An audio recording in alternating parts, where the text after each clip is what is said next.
I'm here at Netroots Nation 2019 with one of the keynote speakers of this event. I'm here with Sara Nelson, who is the international president of the Association of Flight Attendants, who has been using her platform in the labor movement to advocate for not only labor rights, but also for immigration reform and climate reform. And that's why we're here to talk today. Thank you so much for being here. It's great. Happy to be. So I want to talk to you first about some of the advocacy that you've been doing around the Green New Deal. Of course, there's been a bit of a split in the labor movement around the call for more climate action. The AFL-CIO, of course, sent an open letter denouncing the Green New Deal to Senator Ed Markey and Representative AOC. But you and a couple of other major unions have backed the Green New Deal. Could you talk about that split a bit and what it would mean for the labor movement to wholeheartedly get on board with the push for climate action? Well, first of all, I think it's really, really important that much of this has been reported by those in a political position just to be in opposition to AOC and Senator Markey, to say that there's a real split in the labor movement. You know, there really isn't a split in the labor movement. Here's the issue. All of the labor movement has recognized that climate catastrophe is coming our way. And all of the labor movement has recognized that any policy that moves forward to address environmental issues needs to include good jobs, good union protections, and an economy that works for everyone. So on the basic principles of the Green New Deal, there is a lot of agreement. Now, we have specifically endorsed the Green New Deal in our union, and the reason for that is because it's not the solutions to climate change that are the job killer. It's climate change itself that's the job killer.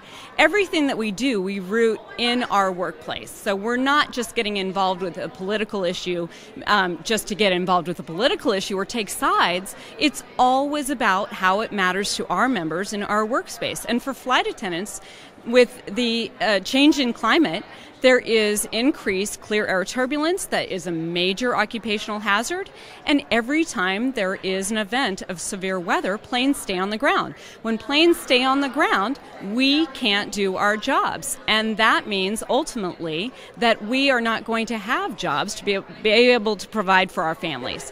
So all of labor recognizes that this is a problem. How we go about solving it and different levels of skepticism around what policymakers will do to solve it are natural, because environmental policies previously did not include any protections for labor. But the reason that we support the Green New Deal is because it is replete with protections for labor, with good jobs, with ensuring that there are good jobs, ensuring that everyone who wants to work can have a good job, ensuring that we all have access to health care as a right.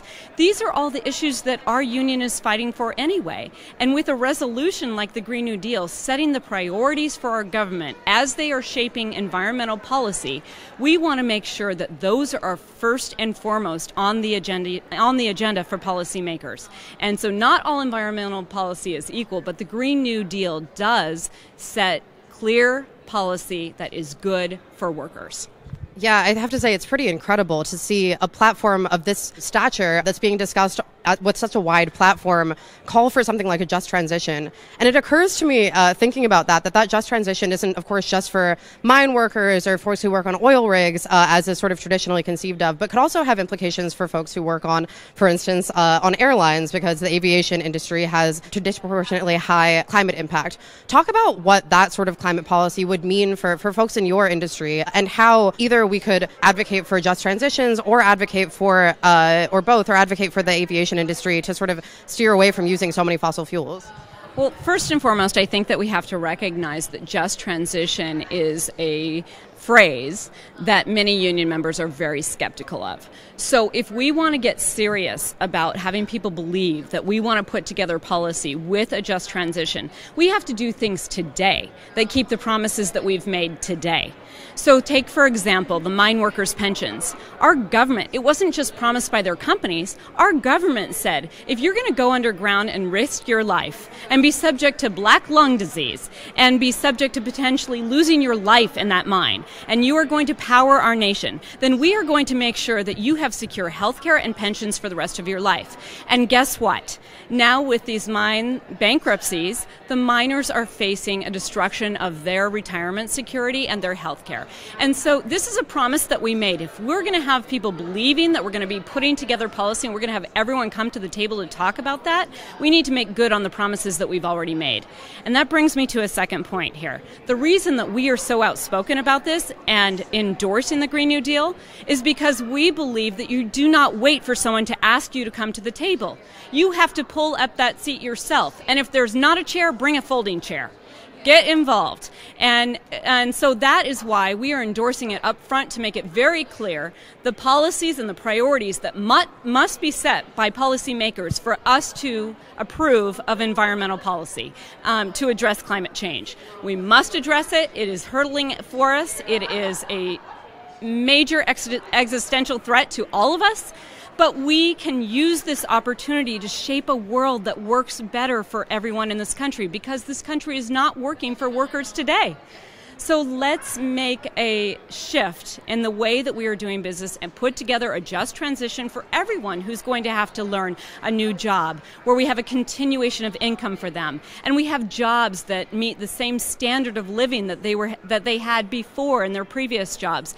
We can put together a program that spends enough to put these policies in place, that puts the infrastructure in place, that makes a thriving economy, that brings so much more back into our economy and makes us all better for it. So that is what's possible, and that's what has to be done, but we have to understand that there is a huge amount of skepticism.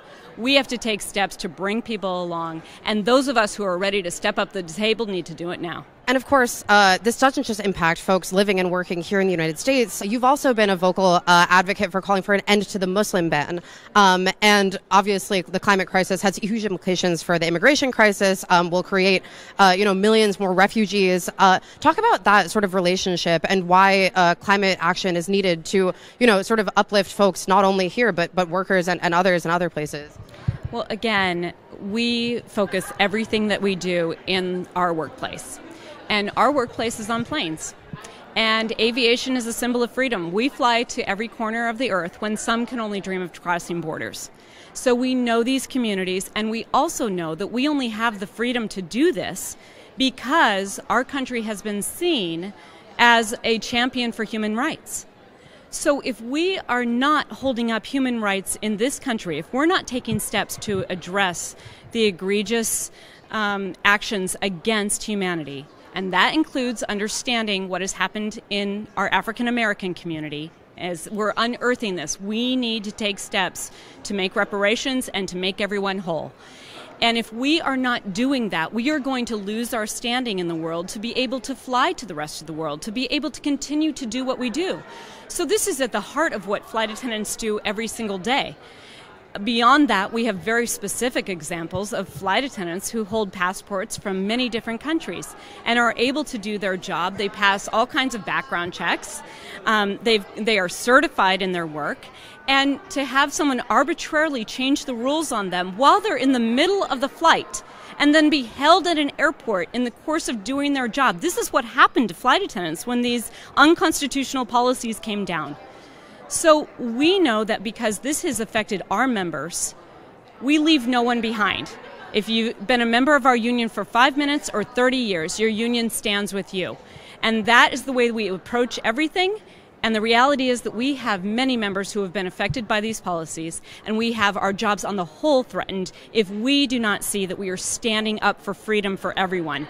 We won't be able to continue to fly everywhere, and we won't be able to continue to have the good jobs that we have today, or the ability to fight for even better jobs. Absolutely. And on that note, you have been fighting, of course, for even better jobs, not just for flight attendants, but for others who work on the airlines. Right now, a number of thousands of folks who work to prepare airlines food are threatening to go on strike. And I believe that you're actually speaking at a rally at or later this month, rather. The Real News has been following this story, and today one worker actually told us that he's worked at the same company preparing meals at BWI for 31 years, and he still makes $12 an hour. I've been working at LSG Skyship for 31 years, and I am presently making $12.02 an hour. That is not a living wage for me because of the fact I have a part-time job in order to compensate for what Sky Chef is not paying. Talk about that fight and why you're using your platform to uplift that fight. So, look, these catering jobs are jobs that used to be directly employed by the airlines. They were union jobs, they were good jobs, they were outsourced. Thankfully, Unite Here, Teamsters, and some other unions have organized these workers and are now taking on the issue of raising the standards for them because their working conditions are abysmal. Their wages are abysmal. I've been to their workplace. The safety standards are abysmal. This is an issue that affects us also on the planes. Even though they work in buildings that flight attendants can't see, the food that they are preparing comes on our planes.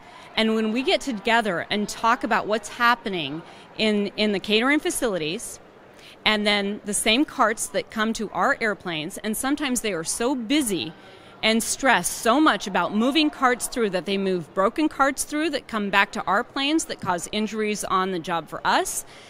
We're all connected here. We can't say that just because we can't see a worker who's working somewhere else is somehow separate from us. What they're doing and what's happening for them in that facility is affecting us on the plane. And ultimately, if their conditions are bad enough, and I've seen them in some cases, then that can affect the safety of the health of the food on the plane for the passengers.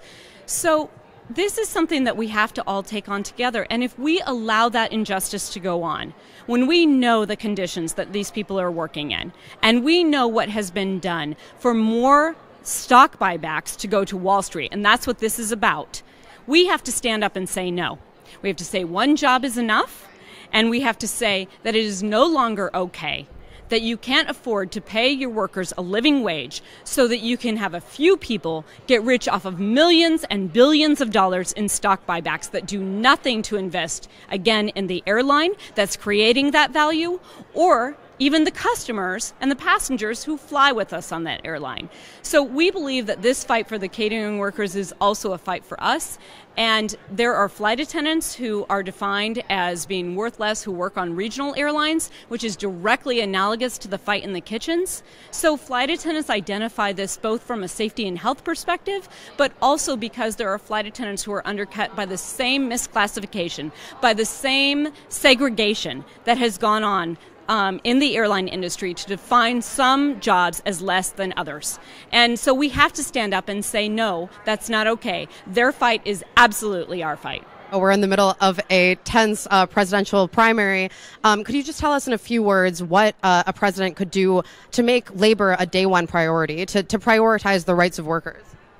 A day one priority would be repealing all of these executive orders that have stripped the rights of the federal unions. That has to happen on day one. And that president needs to set a policy that is worker focused on day one, repealing Taft-Hartley and having real labor law in this country that allows every single worker in this country to join a union, bargain for that agreement, and do that without any interference from their employers.